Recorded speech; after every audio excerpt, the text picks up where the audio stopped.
Okay, here's a super professional feature that I've devised that took all of 20 minutes to do. And we're going to be talking about some of my favorite games of 2018. I'm not doing a best of. I'm going to do instead just games I liked. Stuff that I liked, and maybe some stuff that I didn't like as much, in no particular order. Galgun 2 was obviously my favorite, but unfortunately did not make the list. That's really sad.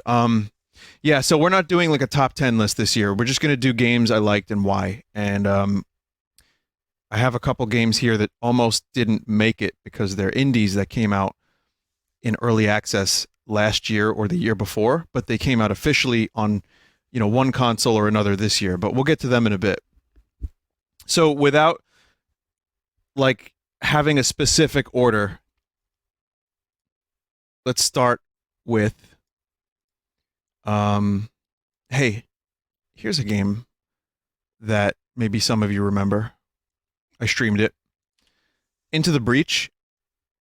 Into the Breach was a game that I played a lot of, and people were getting sick of it. That's how you know I'm into a game.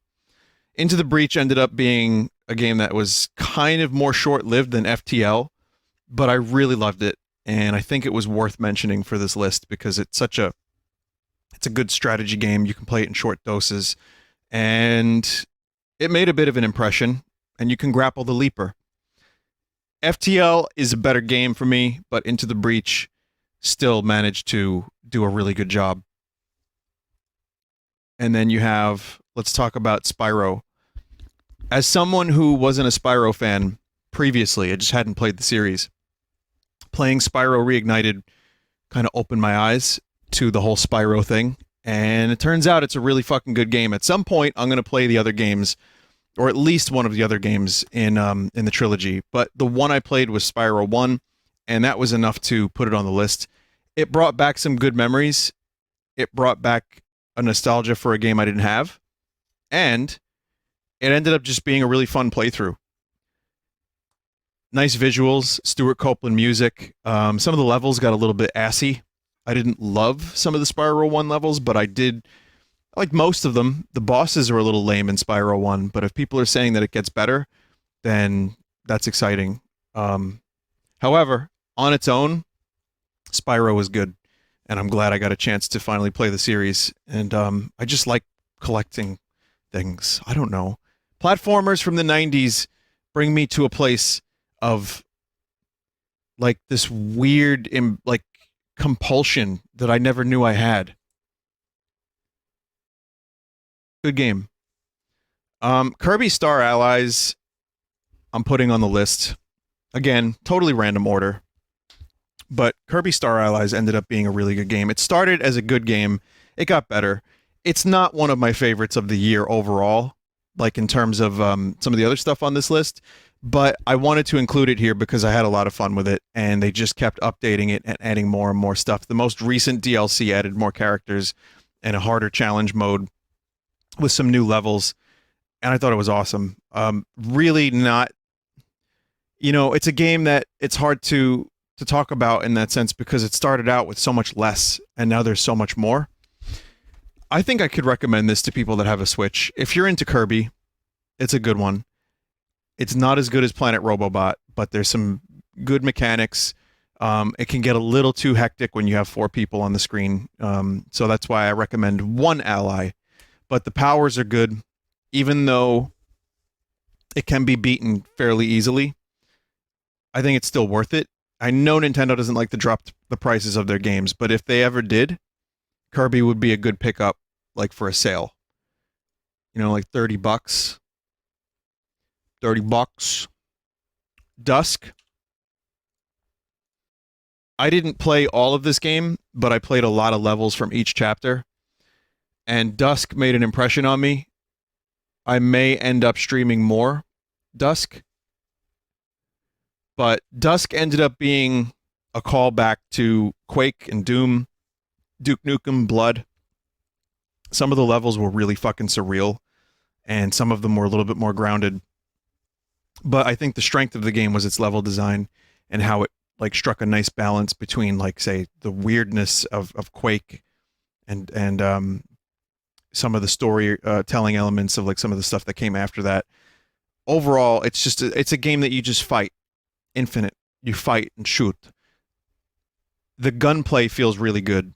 The game itself feels really good. It's a first-person shooter that was totally worth existing, and it brings me to this place of like, well, we don't have to throw the baby out with the bathwater when we make new iterations of old genres. Like first-person shooters can still be viable and still be good if you go back to how they were, say, 20 years ago. Just do it right. And Dusk did it right. I wish there was a couple more weapons. The selection of weapons gets a little bit... They feel good. The weapons are good, but it gets a little bland at times. Like, I don't really like the mortar launcher.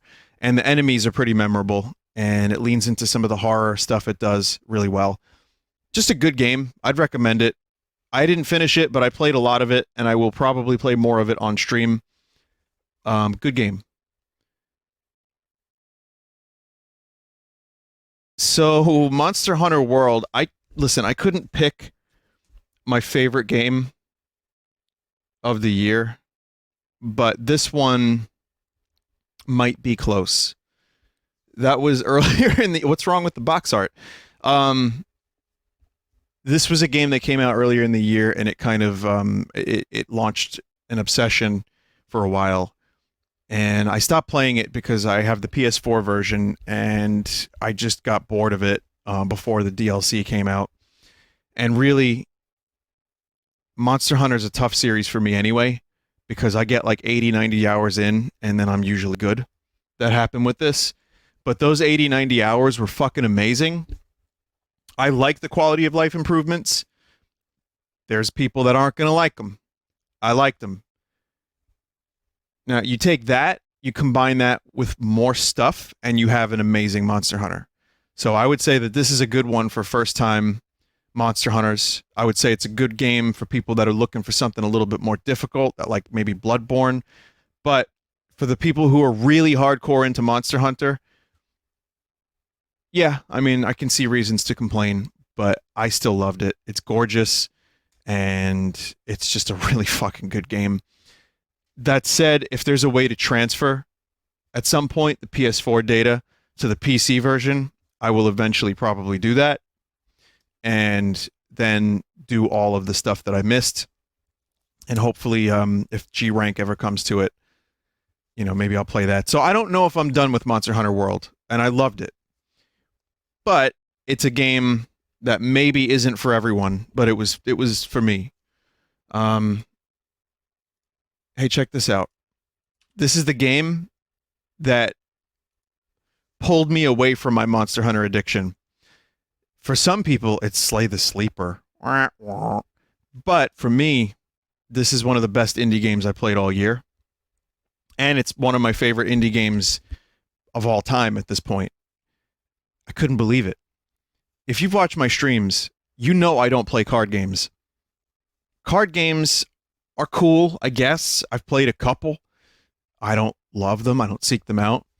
Slay the Spire comes along. I'm like, what's this game? People seem to like it. I check it out. And now suddenly, I'm playing less and less Monster Hunter World, and I'm playing more and more Slay the Spire.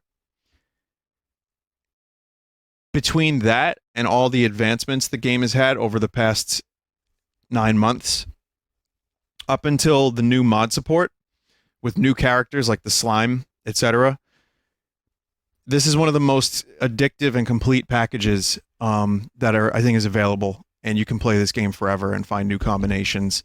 Easy to get into, a little bit. I think, some Ironclad's an easy character to start with, and you can figure out the mechanics relatively quickly.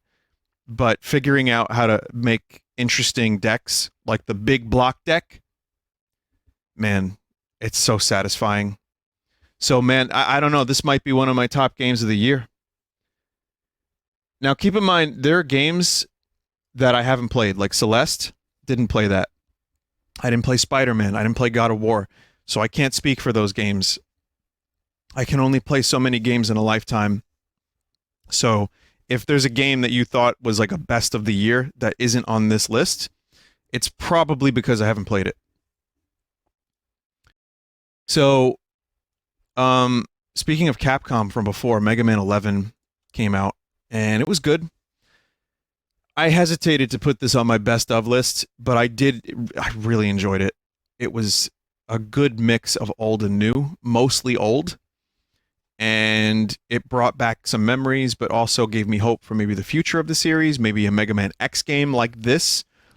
I thought that it played fast, good controls, good powers, some good bosses, enemies had personality.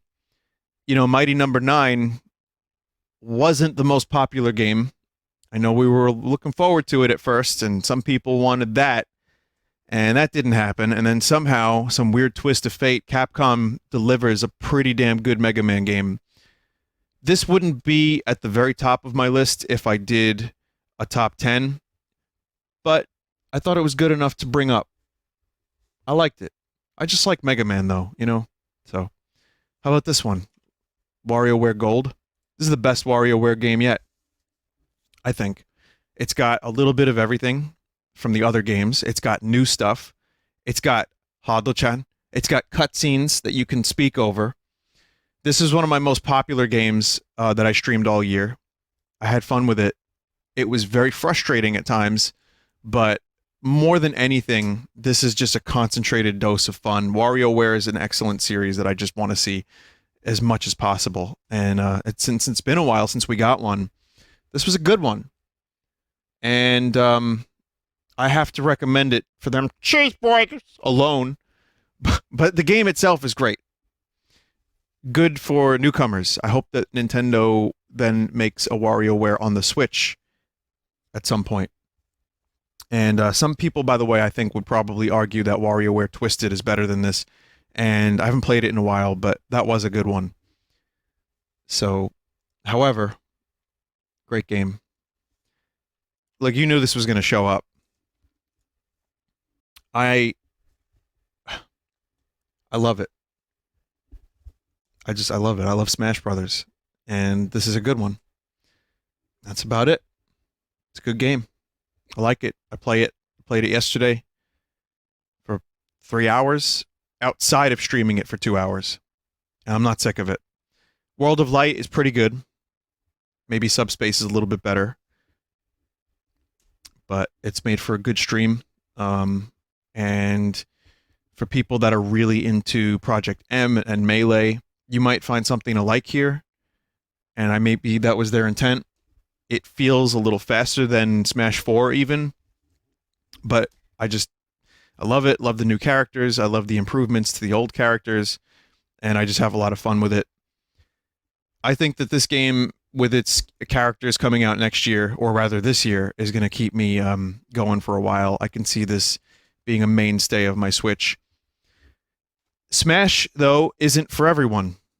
And so I can already tell you that there are people that are going to play Smash for the first time because they got a Switch, because it's a big console now, and they got it for Christmas, and they're just not going to get into it. But it works. You throw items on, you can go on a wacky level, pick a wacky character, and you can have fun with it. It's accessible, but if you get good at it, and you find someone that has an equal skill level, some of those 1v1s are addictive. I'm going to throw Red Dead 2 up here as well, because I spent 80 hours playing it on stream. And so, you know, I feel like I talked so much about it. Listen, I talked a lot about this game, but it sticks with me. I think about Dutch, I think about his voice, I think about Arthur quite a bit. I did like the shooting in the game. There were times where I got some good kills, and I had fun with that. You know I've been outspoken about this game's issues. It does feel like a 2006 game sometimes, in the shell of a beautiful open world. Some of the missions were like, just get these over with already. But the world, the open world shit is great. The characters are amazing. The voice acting is amazing. The presentation's amazing. The music is amazing. I think it's going to be a little polarizing for people, and this is not my favorite game of the year, but it is a huge game, and it's something that I completed and I felt good about. I was like, I did it, and I felt like I got a complete single player experience that I could have easily spent another 20 hours just wandering around. I'm glad I didn't, because I was done with it by the time I was done with it. But every rose has its thorn, just like every cowboy sings a sad, sad song. I want to say for a moment, rest in peace, all the horses that served me well. You were good companions. And I'm sorry that you had to die so fucking mercilessly. At my hands, or at the hands of raiders, or at the hands of a campfire. glad it happened. Glad I played it. And then here's another one, Soul Calibur 6. I played a lot of Soul Calibur 6 just by, the Twitch stats alone. There's that website that tells you the I think it's Twitch tracker, and you can see which games are your most played on stream. And this was up there. I had a lot of fun with the character creator, but more so than that, Soul Calibur is just a great fighting game. I love it. Playing matches against the community online was great. There's a lot of meme characters, but even so, just learning the game's mechanics, learning the characters, having the fucking crazy ring outs, it was all good. I mean, it came out at a time where everything else was coming out, so I didn't play it as much as I maybe would have if there was like more time. But it's still one of my most played games of the year. We talked about this previously, but I can tell you that my most played games of 2018, Red Dead Redemption 2 with 3 days, 6 hours. Slay the Spire with a day, 12 hours. These are the games that I've, already covered. Smash Ultimate, 1 day, 5 hours. Monster Hunter World, 20 hours. Kirby, 20, believe it or not. Got 20 hours out of Kirby. 20 hours out of Soul Calibur 6, not 5, 6. So, there's a lot of stuff on there.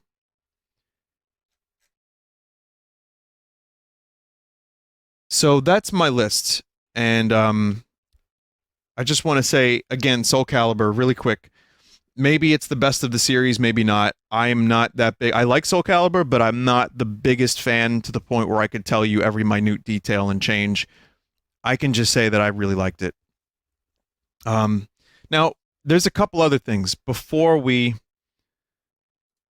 wrap this up, I have a couple of honorable mentions, and I have some games that I really couldn't fit into a category.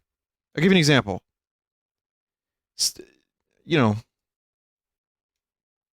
There's an example of a game, for example, that came out in a previous year, but I only played it this year because it came out on the Switch. So technically it makes my list because it came out this year on something. And it's Hollow Knight. Hollow Knight was awesome.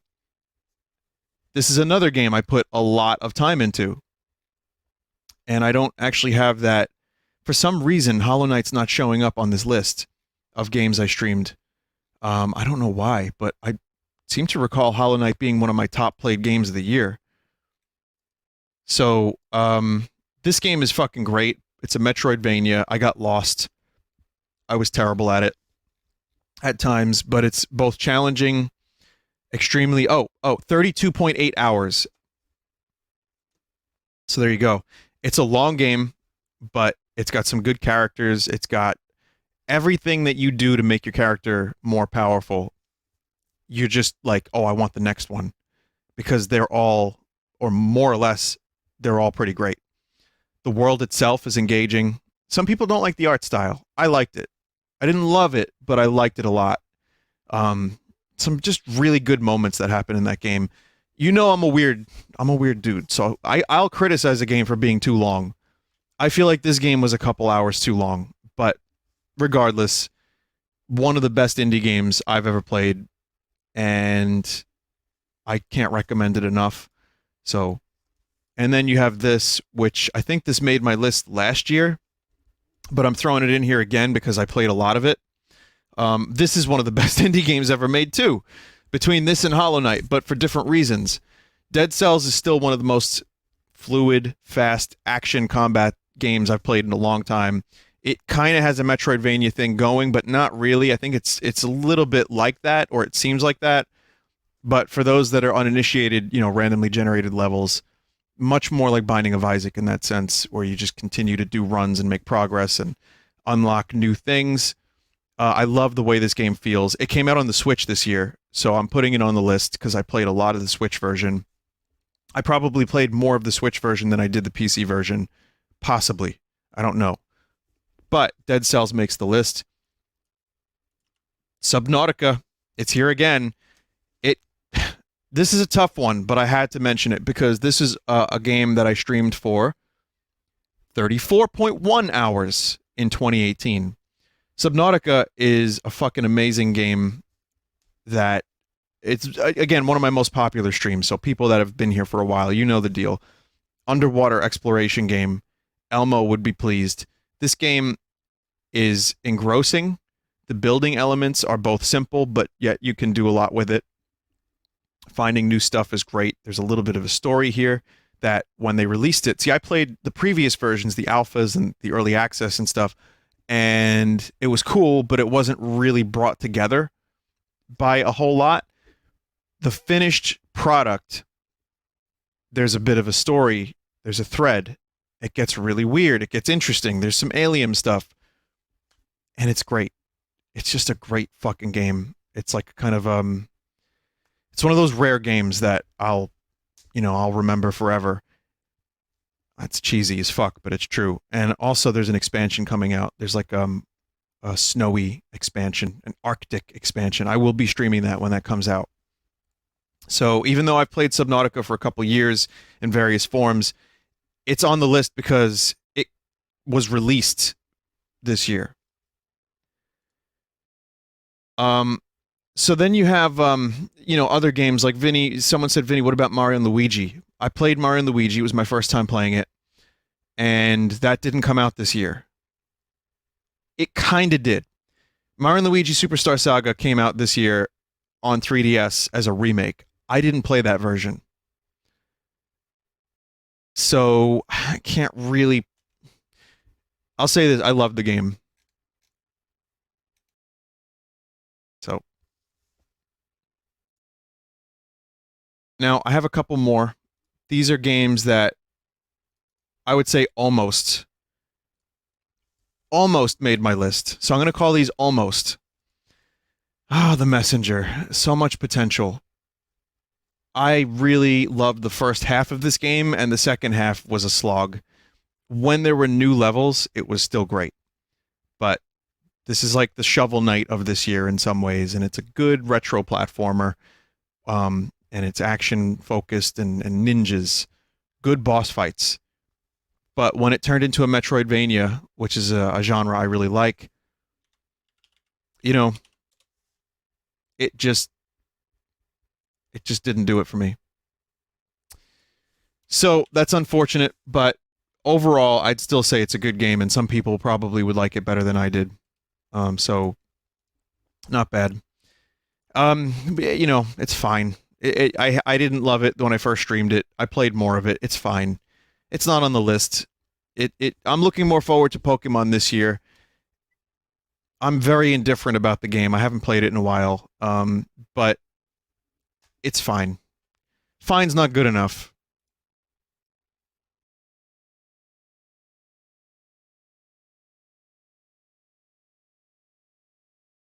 I don't know about Crash. Vinny, this almost made your list. Yeah, we're different people. Remember, seems I think Pokemon is not Pokemon Let's Go, Pikachu and Eevee were not the deepest games, but it's something that I wanted to mention because it's not terrible. I could have probably just left it off the list and people would have bitched that it wasn't on there, but honestly that's how I felt about it. This I liked better than Pokemon Let's Go Pikachu and Eevee. Remember, these aren't like ratings. This is just why is it not on the main list? And for me, Crash Bandicoot Insane Trilogy, it's a really good game. It's a really good remake. I don't think I like Crash Bandicoot overall. I get so frustrated. When I streamed this, I was like, oh, this is great. And then I played it more on my own, and I was just dying over and over and over again. And some of the fucking weird, like, jump mechanics and hitboxes, more hitboxes, like, no, maybe that's not what I'm looking for, but jumps that I thought I was going to make that I didn't make. Frustrating. So, for people who are into Crash Bandicoot, this might be one of the best games of the year. I'm looking forward to Crash Team Racing this year. But ultimately, I'd say that Crash Bandicoot Insane Trilogy is good, but it didn't keep my attention enough to play all of it.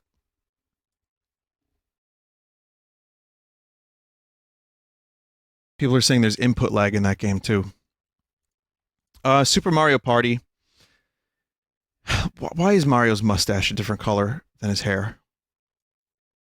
What is this? That's why it didn't make the list. It's a good game for Mario Party. It might be one of the best Mario Parties, and it's a step in the right direction. And I did enjoy it. It needs more boards. It needs more stuff. And I still haven't heard anything about there being an update to it. If you're looking for something for a party, it's good. I just don't know if it's going to keep people's attention for as long as maybe some of the older games. Maybe. For me, not so much. Good game. Decent game. You know. Pretty good. And then Mario Tennis Aces. I didn't mind the single player of this. I know the game is much better now. It's not on my favorite games of the year list because it just didn't do a whole lot for me. I'm more of a Mario Golf guy, so I'm waiting for that. But Mario Tennis was pretty fun. Realizing how deep some of the mechanics got was fun. Fighting that blooper made me want to burst and nurse. There were conniptions, there was anger, but I persevered, and that felt good. It is a really well-designed game, and people who are into tennis probably like it more than me. I thought it was just, again, like in the same kind of boat as Mario Party. Mario Party might have been a little bit better, but I liked it. Yeah, I didn't hate it. A couple other quick things. I forgot to include something on my list of games I loved this year, or games that I really liked, and I'm going to do a quick amendment to that list right now. Haven't played Katamari ever, aside from just a couple times quickly. This is my first Katamari full game, and I loved it. It was great. Short, but sweet, and it made me want to check out the rest of the series. So, I'm sorry, Katamari. I left you off my list, but you deserve to be up there. So there you go. Couple other quick things I want to say is the Splatoon Octoling expansion was a lot of fun, and that's something I would recommend. Hard, but definitely good. Though I wouldn't include it as a picture, and I didn't think to because it's a DLC. So yeah, that was good. Any other DLCs like that came out this year? That's cool. People wanted me to mention Tingle. Tingle didn't come out this year. I just played it, so I can't really put that on the list. Bloodborne I played. I loved that. Didn't come out this year. So, you know, that's how the cookie crumbles. Skyrim came out last year. And I played a lot of it, but mainly for the glitches. So that's my list of games. Well, Skyrim does come out every year. Good point. Someone in chat just said that. I mean, I could mention the No Man's Sky update, and I know that we could just say no man, no buy. No man's buy. But it was a good update. They finally made the game kind of worth investigating, so I give them props for getting me into the game for a couple hours. Turns out, I streamed it for like 22 hours. I couldn't even fucking believe I streamed it that much. Oh wait, no, it says here 9.3 hours. Sorry. I was reading the statistics incorrectly. Just for that one though. Still pretty good. There's a lot in there. But yeah, they became a comeback story of here's a shit game that didn't deliver on its promises. So we're going to support it and give you a game that you can play. And they did it. So, hats off, I guess. It's better than taking the money and running. I want to just mention, so that's it. That's the stuff that I would say. If it didn't make my list, it doesn't mean I didn't enjoy it. It just means it didn't make my list. And again, I'm sure these lists, everyone will agree with me 100%. There will be no strife. Everyone will be respectful of each other and each other's opinions. Of course, I've been around the block long enough to know that that's how everyone acts whenever you have a list like this. Of course. And there's plenty of games I didn't play. I didn't play Dad of War. I didn't play Spider-Man. And I know that those are supposed to be very good games. So, hey, real quick. 2019. You know what I'm looking forward to if you watch the stream. But Resident Evil 2 Remake. I just played the demo tonight. It's good. Can't wait for it. Animal Crossing. I hope that is this year, and I hope that doesn't get delayed. Luigi's Mansion 3. I'm looking forward to Spelunky 2. Noita. Look it up. Noita. Looks awesome. I'm looking forward to Metroid Prime 4, which I don't think will come out this year, but maybe next year. So, that's hopefully this year. I'm looking forward to Yoshi game, Crafted World. I'm looking forward to Doom Eternal, probably almost more than any other thing on this list. Devil May Cry is not a series I have too much experience with, but I might check it out. I might investigate it because I played DMC3 a lot and I like that game. So yeah. But Risk of Rain 2 is supposed to come out this year. Hylics 2. I can't wait for Hylics 2. If you don't know what Hylics is, look it up, check it out. Great indie game. I don't know if Risk of Rain 2 is going to be, because it's a 3D game. It looks like an entirely different game. Risk of Rain is a good indie game, side-scroller, if you haven't seen it. I really played a lot of that game, got really addicted to it, sucked at it for a long time, but finally came to terms with me sucking at it and just said to myself, I'm never going to be good at this. But Risk of Rain 2 is an entirely different direction. So let's hope that it delivers. Hopefully Space Kids 2 comes out. Bayonetta 3 would be a nice release. I would love if Bayonetta 3 makes it to 2018. Someone said Black Mesa Zen update. That's a game that, obviously, I've played Black Mesa. I've streamed it. And when Zen comes out, it will be complete. So, hopefully, that will be something that I can play this year as well and enjoy. I say hopefully because who the fuck knows if it will ever come out. Been waiting for so long.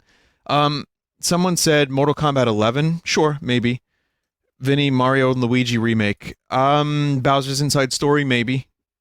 Or the original. What's 2019? Which one's 2019? Sorry, I've been saying 2018 because it says that on the fucking screen here, and I'm sorry. I meant 2019. Sorry.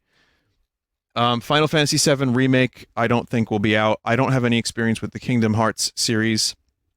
Sekiro, I know is a huge one for a lot of people. I like the Bloodborne setting much more, but considering I love Bloodborne so much, I might actually check out Sekiro. So that's something that could be on my radar as well. Anyway, oh yeah, and the Pokemon game. We're supposed to get a legit, like, fully featured next evolution of Pokemon. Hint, it won't be what you want it to be. But I'm looking forward to it. And someone else said, what was it? Fuck. Burn Band would be nice, yeah. That's good. There was one other one. What was the one? Bloodstained. Bloodstained Ritual of the Night is something that is having a bit of a development issue at the moment, so they had to get WayForward to help them, which WayForward, made Shantae. They're good. But Bloodstained is the Castlevania esque game that Igarashi's making, and Curse of the Moon came out last year. Hey, honorable mention to Curse of the Moon.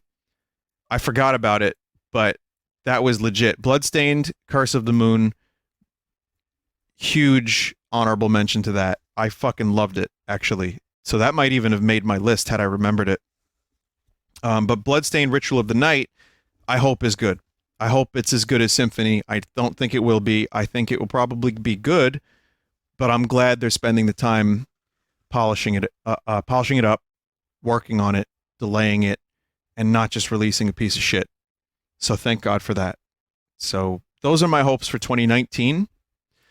2018 was a good year for games. There was a lot that came out, even for games that I haven't played. I know that there was a ton of things that people were playing, including stuff like Forza. I'm not into car racing, but apparently Forza was good for people who like cars. So everyone's happy, I hope, but we're all still not happy. And that's the 2018 list. Thank you for checking this feature out. I hope you enjoyed listening to me rant about games I liked.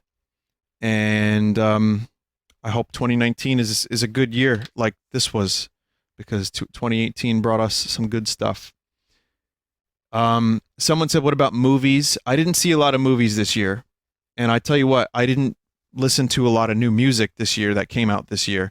So I decided to forgo those lists. Maybe next year. Just games this year. All right, so we're going to take a quick break. Thanks again. Always a pleasure to have you here. Thank you for listening. And we're going to take a quick break, and I will return with Mother 3. So stick around. Be right back.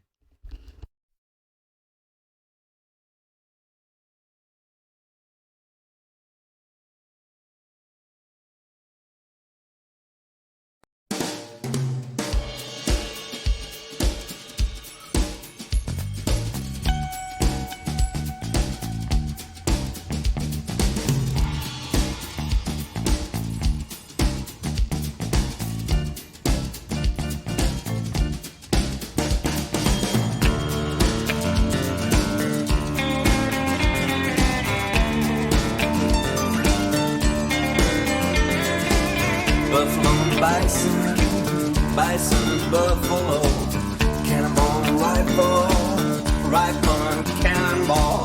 That's where the thunder rumbles. That's where the thunder rumbles. Down on your knees again, saying please again, yeah.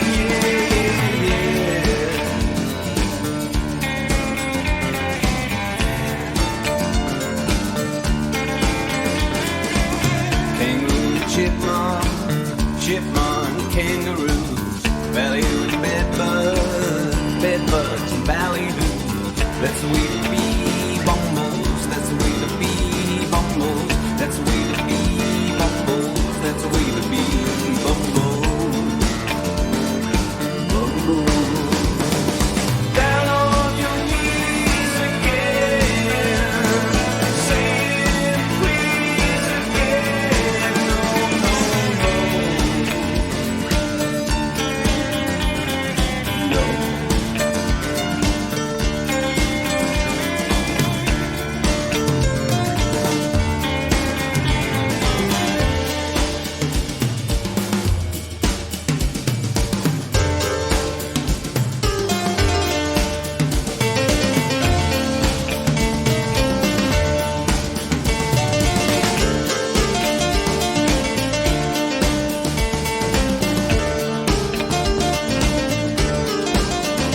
muff came off of my headphone. Jesus. I can hear everything. That's Echo and the Bunnymen. Bedbugs and Ballyhoo. That's probably in my top 5 80s bands. And you can tell they were fans of the Doors.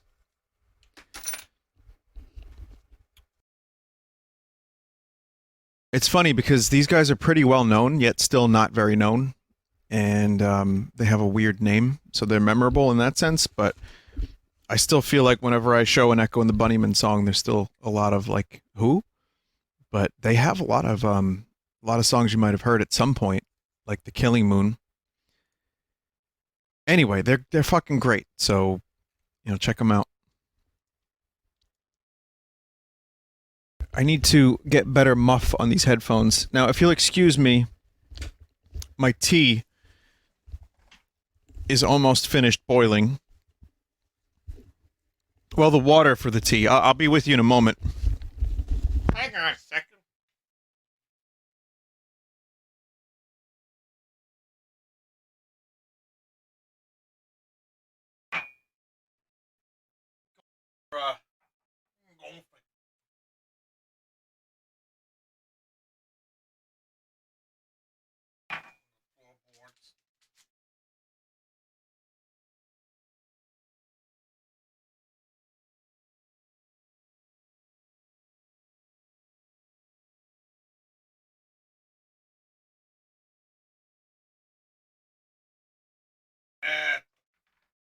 Dunk.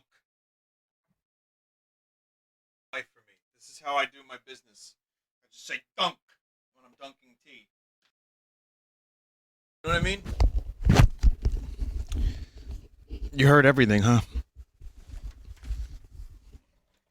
Okay, I'm good now. I just wanted to get some tea so that I could stream with tea. I'm doing a peppermint thing. I don't know. I got a variety pack, so I'm trying all of them. And I want to see what this peppermint shit's all about. And I'm doing, going in with no sugar, no milk, no honey or anything. I want to get them flavors. I want to see what them flavors is about. Vinny, are you a coffee drinker? I love coffee. But at the moment, it's cold out. It's very fucking cold out. So yeah, I'm going for tea more.